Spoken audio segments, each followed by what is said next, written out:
श्रीहनुमत्पञ्चरत्नस्तोत्रम्।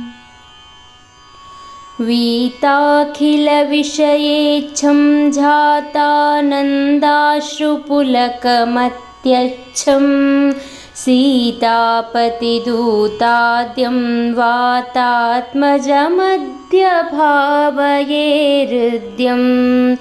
तरुणारुणमुखकमलं करुणारसपूरपूरितापाङ्गं सञ्जीवनमाशासे मञ्जुलमहिमानमञ्जनाभाग्यं। शम्बरवैरिशरातिगमम्बुजदलविफुललोचनोदारं कम्बुगलमनिलदिष्टं बिम्बज्वलितोष्ठमेकमवलम्बे। दूरीकृतसीतार्तिप्रकटीकृतरामवैभवस्फूर्तिः दारितदशमुखकीर्तिः पुरतो मम भातु हनुमतो मूर्तिः।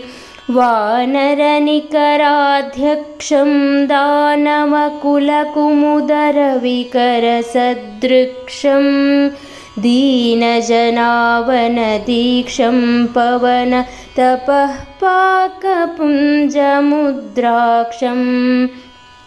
एतत्पवनसुतस्य स्तोत्रं यः पठति पञ्चरत्नाख्यं चिरमिह निखिलान् भोगान् भुङ्क्त्वा श्रीरामभक्तिभाग् भवति।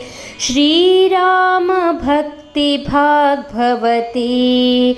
श्रीरामभक्तिभाग् भवति। इति श्रीमच्छङ्कराचार्यविरचित श्रीहनुमत्पञ्चरत्नस्तोत्रं सम्पूर्णम्।